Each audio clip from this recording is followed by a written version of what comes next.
UP के चुनाव में जो सामाजिक न्याय की बात करेगा, किला उसी की फतह होगी। ये बात बीजेपी को बहुत अच्छे तरीके से समझ में आ गई थी और यही वजह है कि 2017 के भी चुनाव परिणाम आप देखेंगे या फिर जब आप गठबंधन देखेंगे तो उसमें देखेंगे कि बीजेपी ने नए नए प्रयोग किए हैं। बीजेपी को इस बात की समझ हो गई थी कि सिर्फ राम राम कहने से कुछ नहीं होगा, कुछ ऐसे प्रयोग करने होंगे ताकि यूपी में प्रचंड बहुमत के साथ सरकार बनाई जा सके। और इस बार के भी चुनाव में तमाम ये आरोप बीजेपी पे लगते हों, बड़े नेता छोड़ करके समाजवादी पार्टी में गए जिसमें यह आरोप लगाया गया कि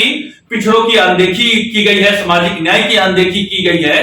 लेकिन बीजेपी इस बात को भली भांति जानती है कि 2014 में प्रधानमंत्री मोदी अगर सत्ता में आते हैं तो उसकी बहुत बड़ी वजह यह होती है कि प्रधानमंत्री मोदी को या नरेंद्र मोदी को बीजेपी के नेता के तौर पर उभारा जाता है। और इससे अभी तक सिर्फ यह कहा जाता था कि बीजेपी सिर्फ बनियों और फॉरवर्डों की पार्टी है, राजपूतों और ब्राह्मणों की पार्टी है, या फिर बीजेपी सिर्फ वेस्ट जो फॉरवर्ड वेस्ट है सिर्फ उसकी पार्टी है। उन तमाम जो एक तरीके से जो धब्बा लगा हुआ था या फिर जो एक तरीके से जो उनके ऊपर चस्पा गया था, इससे बाहर निकलने के लिए बीजेपी ने लगातार कोशिश की और उसके लिए उन्होंने सोशल इंजीनियरिंग का जो प्लेटफॉर्म का इस्तेमाल करना उन्होंने शुरू किया। और आप देखेंगे कि 2014 में अगर केंद्र में जो प्रचंड बहुमत से सरकार बनती है उसमें चूंकि बीजेपी को इस बात को बहुत अच्छे तरीके से मालूम था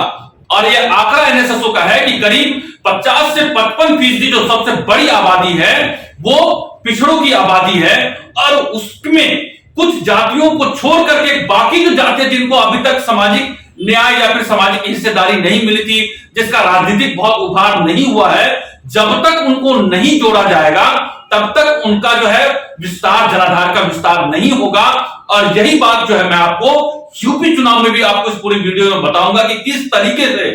बीजेपी ने सामाजिक न्याय और सामाजिक जनाधार को लगातार अपने बढ़ाने का काम किया है और किस तरीके से राम राज्य के साथ या राम राम के साथ जो है उन्होंने जातियों का भी समीकरण अपने साथ साधने की कोशिश की है। और यही वजह है कि 2017 का जो उन्होंने लगातार 2017 में जो एक्सपेरिमेंट किया था वो 2022 में भी वो एक्सपेरिमेंट बरकरार रखा है। और उन्होंने लगातार जातियों जो अति पिछड़ी जातियां हैं, वो पिछड़ी जातियां जिनका अभी तक उद्धार नहीं हुआ है या जो अभी भी जो वंचित रही हैं, पिछड़ी जातियों की जो नुमाइंदगी करने वाली पार्टी है, जिसमें चाहे जो समाजवादी पार्टी हो, चाहे बसपा हो, चाहे अन्य कोई पार्टी इसकी दावा करती रही हो, आरएलडी करती रही हो, लेकिन उनके बावजूद बहुत सारी ऐसी जातियां हैं, क्योंकि सिर्फ यही 2-3 जातियां नहीं है जो राजनीति में सक्रिय है, बल्कि इसके अलावा भी बहुत सारी जातियां जिनका अभी तक जो हक है और वो उनका हक अभी तक नहीं मिल पाया है। और इस बात को ध्यान में रखते हुए आप देखेंगे कि 2022 में भी बीजेपी ने लगातार उस पर काम किया है और आप लगातार उसी का हिस्सा ये रहा है कि 2017 में ओपी राजभर का उदय होना उसी समीकरण का हिस्सा था। और राजभर आज इतने अगर चर्चित चर्चा में है तो उसकी बहुत बड़ी वजह यह है बीजेपी ने ओपी राजभर की जो पार्टी है उसके साथ गठबंधन किया और राजभर समाज को अपने बीजेपी के साथ जोड़ा, जिससे जो है वो राजभर जो जातियां हैं उनको एक प्रतिनिधित्व मिल पाया, उनको मंत्री उन्होंने बीजेपी ने बनाया। और इस बार आप देखेंगे कि बीजेपी अकेले चुनाव में नहीं जा रही है। ऐसा नहीं है कि बीजेपी अकेले चुनाव में नहीं जा सकती थी, लेकिन ये मैसेज गलत जाता। यही वजह है कि बीजेपी ने 2022 के यूपी के चुनाव में आप देखेंगे कि दो जो बड़ी वहां पे यूपी की जो पार्टी है, जिसमें एक जो अनुप्रिया पटेल है वो पटेल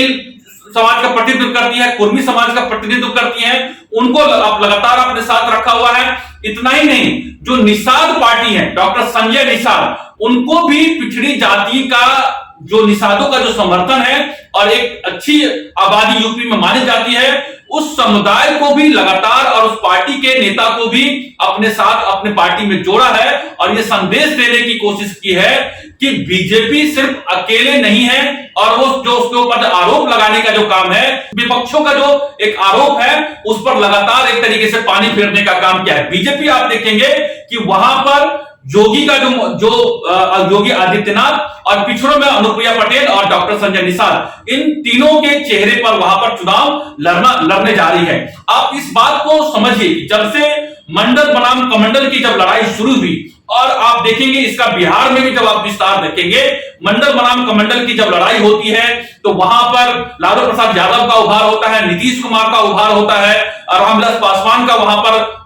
उभार होता है। तो रामविलास पासवान की बात, लेकिन संविधान की बात करें तो संविधान में जो SC ST है उनका बकायदा आप देखेंगे कि उनको हर कॉन्स्टिट्यूशन वाइज आबादी के हिसाब से उनका प्रतिशत तय है, वहां पे उनका कॉन्स्टिट्यूंसी तय है, उनका विधानसभा और लोकसभा की जो संख्या है, जो उनकी संख्या बल के हिसाब से पहले से तय है। इसलिए आप देखेंगे कि विधानसभा और लोकसभा में जो शेड्यूल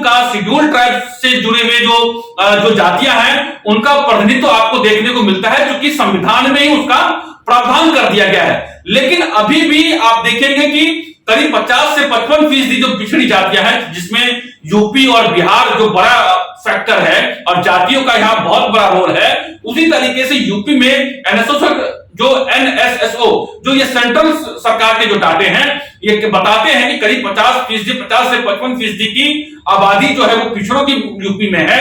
और खास तौर पे आप देखेंगे कि वहां अगर किसी का सबसे ज्यादा अगर उभार होता है तो उसमें यादव, चूंकि मुलायम सिंह यादव सत्ता में आते हैं तो वहां पर यादवों का सबसे ज्यादा उनका प्रतिनिधित्व मिलता है, उनकी हिस्सेदारी बढ़ती है, राजनीति में रसूख बढ़ता है। इतना ही नहीं, अगर पटेलों की राजनीति होती है जिसमें मौर्य हैं उनकी राजनीतिक हिस्सेदारी बढ़ती है, लेकिन बाकी जो दूसरी जातियां हैं उनका उस तरीके से उभार नहीं होता है। और बीजेपी ने इसी बात को उन्होंने अपने आप को विस्तार करने की हर संभव कोशिश की है। पिछले 2017 के चुनाव में राजभर को अपनी पार्टी के साथ जोड़ा, और इस बार जो आप देखेंगे इस बार भी लगातार जो अनुप्रिया पटेल और जो डॉक्टर संजय निषाद हैं इन दोनों को जो है जोड़ने का काम बीजेपी ने किया है। पूरे आंकड़े को इस तरीके से समझा सकता हूं कि 2004 और 2009 का आप लोकसभा चुनाव देखिए, 2004 और 2009 के लोकसभा चुनाव को 2014 और 2019 के लोकसभा चुनाव से अगर आप जोड़ते हैं तो आपको वहां पर आंकड़े साफ साफ आपको बताते हैं कि किस तरीके से बीजेपी ने जो सामाजिक न्याय का जो समीकरण है या जो पिछड़ी जातियां हैं उनको लगातार बीजेपी के साथ उनको जोड़ने का काम किया है, और धरातल पर आरएसएस ने उन तमाम जातियों के साथ जोड़ने का काम किया है। आप देखेंगे 2004 और 2009 में क्या आंकड़ा रहा है, और इससे सीख लेते हुए, क्योंकि लगातार उस वक्त आरोप लगते रहे हैं कि बीजेपी लगातार जो राजपूतों, ब्राह्मण, भूमियार, ये जो फॉरवर्ड जातियां हैं उनकी पार्टी है, और खासतौर पर जो वैश्य जाति है, वैश्यों में भी जो है वो जो फॉरवर्ड वैश्य है सिर्फ उनकी पार्टी है, जिनको वो कहा जाता था कि बनियों की पार्टी के तौर पे भी प्रचारित किया जाता था। लेकिन आप यही आंकड़ा जब 2014 में आते हैं तो यही वजह है कि यूपी से नरेंद्र मोदी को सेंटर में लाया जाता है और उन्हें एक बड़े कैंपेन के तौर पर पिछड़ों के लीडर के तौर पर उनको उभारा जाता है। और 2019 में भी आप देखिए कि बड़ी जो अति पिछड़ी जातियां हैं, जिसमें तेली हो गया, आपका हलवाई हो गया, तमाम दूसरे भी रौनियार, ये तमाम जो जातियां हैं वो खुलकर जो है वो पिछड़े नेता के तौर पे, वैश्य अति पिछड़े नेता के तौर पे लगातार जो है वो बीजेपी के साथ जुड़ते हैं। और यही वजह है कि आप देखिए कि 2019 में जब लोकसभा चुनाव होता है तो बीजेपी का जो आंकड़ा है, जो सीट है, वो 300 से ज्यादा बढ़कर के जाता है। और इसी बात को लेकर के बीजेपी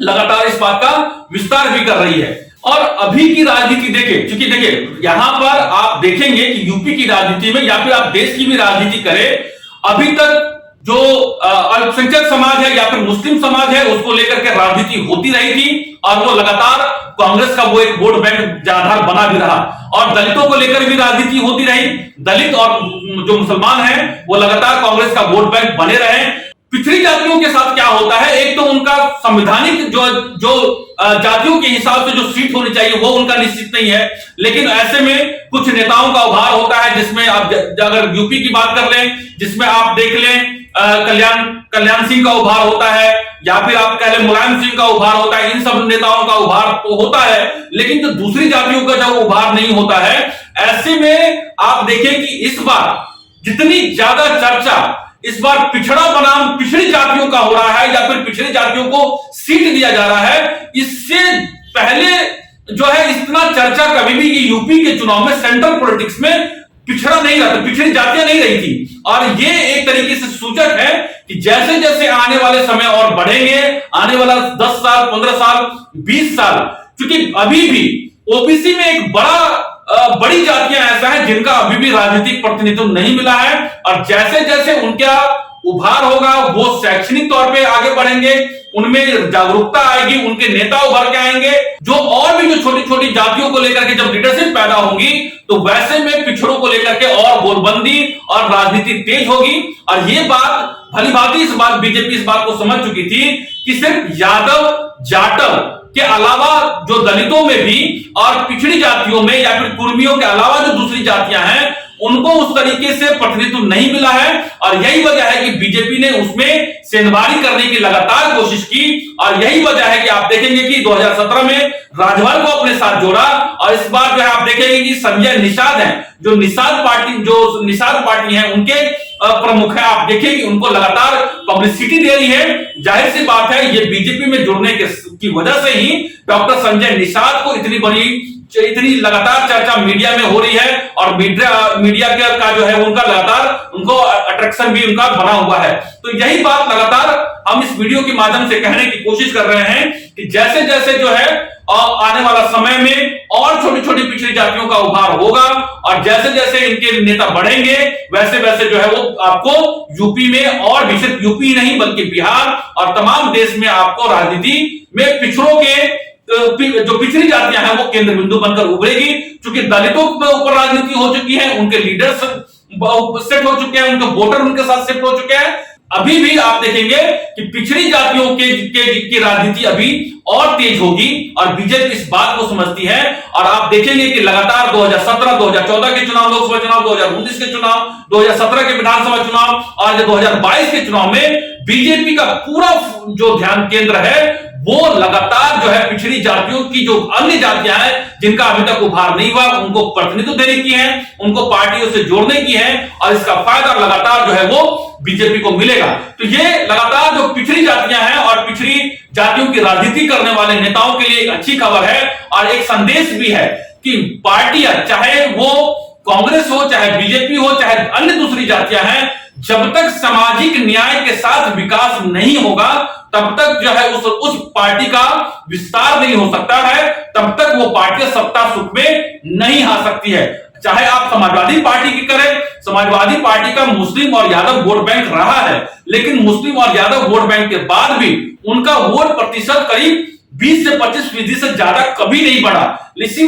वजह है कि लगातार अखिलेश यादव 2017 के विधानसभा चुनाव में भी कांग्रेस के साथ गठबंधन करके सत्ता में आना चाहते थे, क्योंकि वो अपना आधार बनाना चाहते थे, लेकिन वो असफल रहा। यही वजह है कि समाजवादी पार्टी ने 2022 में, इस बार आप देखें कि आरएलडी के साथ जाट वोटर का एक अपना समीकरण है, उनका अपना वोट बैंक है। इसके अलावा आप देखेंगे स्वामी प्रसाद मौर्य, इसके अलावा आपको जो बीजेपी छोड़ करके समाजवादी पार्टी को उन्होंने ज्वाइन किया है, उन तमाम नेताओं के साथ अपने वो जनाधार को या वोट शेयर को वो बढ़ाना चाहते हैं। और बीजेपी इस बात को भली भांति समझती है। यही वजह है कि बीजेपी ने इस खेल में पहले ही अपनी चाल चल दी है, और लगातार अति पिछड़ी जातियों को अपने पार्टी के साथ जोड़ा है, अलग अलग योजनाओं के माध्यम से, और लगातार कुछ छोटी छोटी पार्टियों को भी जो उनकी राजनीति करते हैं उनके नाम पर भी जोड़ा है। राम के साथ साथ अन्य पिछड़ी जातियों को जोड़ करके बीजेपी ने अपने आधार को मजबूत किया है। यही वजह है कि तमाम